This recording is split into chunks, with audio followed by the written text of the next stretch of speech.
Hello student, जैसा कि इससे पहले पाठ में हमने स्वर और व्यंजन किसे कहते हैं पाठ का अध्ययन किया। आज हम पाठ 3 मात्रा और शब्द पाठ का अध्ययन करेंगे। बच्चों, अ स्वर को छोड़कर सभी स्वरों की मात्राएं होती हैं। स्वर को जब व्यंजन के साथ मिलाते हैं तो उनका मात्रा रूप ही व्यंजन वर्णों में लगाया जाता है। मात्राएं स्वरों की होती हैं जो व्यंजनों पर लगाई जाती है। आइए देखें मात्राएं। स्वर अ, आ, ई, उ, री, ए, ऐ, ओ, औ। ये हमारे 11 स्वर कहलाते हैं। इसी के नीचे आप देख रहे होंगे कुछ मात्राएं हैं। ये हमारी सारी क्या कहलाती हैं? मात्राएं कहलाती हैं। अ स्वर की कोई मात्रा नहीं है, बाकी आ से लेकर औ तक आपकी ये सारी मात्राएं कहलाती हैं। बच्चों, अंग और अह की भी मात्राएं होती हैं। अंग की मात्रा शब्द के ऊपर और अह की मात्रा शब्द के बाद लगाई जाती है। पहला हम देखेंगे अंग। अंग यानी अंग को अनुस्वार भी कहते हैं। इसका उच्चारण नाक से किया जाता है। अनुस्वार वाले कुछ शब्द हैं जैसे कंस, चंदा, बंदर आदि। दूसरा है हमारा अह।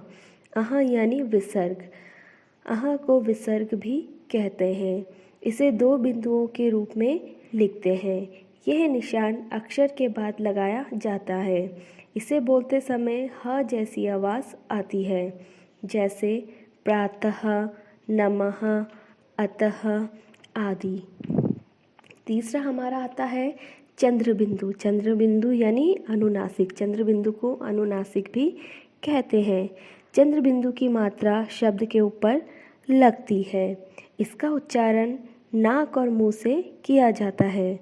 चंद्रबिंदु वाले कुछ शब्द हैं ऊंट, सांप, चांद आदि। आइए देखते हैं शब्द किसे कहते हैं। वर्णों के सही मेल से शब्द बनते हैं। वर्णों का वही मेल शब्द कहलाता है जिसका एक अर्थ होता है, जैसे नल, घर, हाथी। ये सभी शब्द हैं। पढ़ते समय इन शब्दों का कुछ न कुछ अर्थ निकलता है। यदि इन वर्णों का क्रम बदल दिया तो इनका कुछ अर्थ नहीं निकलेगा। इस प्रकार इन शब्दों का अर्थ हमें बिल्कुल भी समझ में नहीं आएगा। तो बच्चों, वर्णों के सही मेल से शब्द बनते हैं। अ वाले शब्द। अ की कोई मात्रा नहीं होती। अ सभी व्यंजनों में मिला होता है। यहाँ पे कुछ चित्र आप देख सकते हैं। फल, मटर, अजगर। इनमें कोई भी मात्रा नहीं है। सेकंड आता है अ की मात्रा वाले शब्द। यहाँ पर आप कुछ रेखाएं देख रहे होंगे।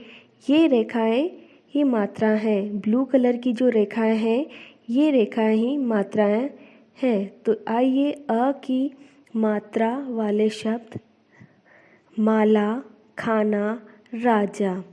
अब है आपका ई की मात्रा वाले शब्द हिरन, चिड़िया, सितार।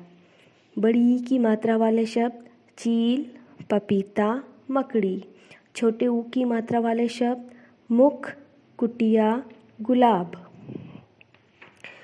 बड़े ऊ की मात्रा वाले शब्द भालू, झूला, अमरूद। री की मात्रा वाले शब्द ग्रह, मृग, कृषक। ए की मात्रा वाले शब्द रेल, केला, करेला। ऐ की मात्रा वाले शब्द बैल, नैया, तैराक। ओ की मात्रा वाले शब्द लोटा, जोकर, अखरोट। औ की मात्रा वाले शब्द लौकी, फौजी, पौधा। अंग की मात्रा वाले शब्द पंख, कंगन, पलंग। अह की मात्रा वाले शब्द प्रातः, नमः। चंद्र बिंदु वाले शब्द बांसुरी, दांत, कुआं। तो बच्चों, ये हमारी क्या कहलाई सारी मात्राएं कहलाईं। आ स्वर को छोड़कर बाकी सभी स्वरों की मात्राएं होती हैं। व्यंजनों के साथ स्वरों का मात्रा रूप ही जुड़ता है। वर्णों के सही मेल से शब्द बनते हैं। वर्णों का वही मेल शब्द कहलाता है जिसका एक अर्थ होता है। तो बच्चों, आज हमने सीखा मात्राओं का ज्ञान और शब्द किसे कहते हैं। अब आइए देखें अभ्यास कार्य को। पहला प्रश्न है, चित्र देखकर सही मात्रा लगाकर शब्द पूरे कीजिए। यहाँ पे आपको कुछ चित्र दिए गए हैं, इनमें आपको सही मात्रा लगानी और शब्द को पूरा करना है। दूसरा प्रश्न है, वर्णों को सही क्रम में लगाकर शब्द ठीक करिए। यहाँ पर आपके वर्ण आगे पीछे हैं, आपको सही शब्द बनाना है वर्णों को सही क्रम में लिखकर। तीसरा है, दिए गए चित्रों को वर्ग पहेली में ढूंढकर गोला बनाइए। यहाँ पे दिए गए चित्रों को वर्ग पहेली में ढूंढकर गोला लगाइए। आपको इस वर्ग पहेली में से जो चित्र हैं उन पर गोला, जो चित्र हैं उनके नाम पर गोला लगाना है।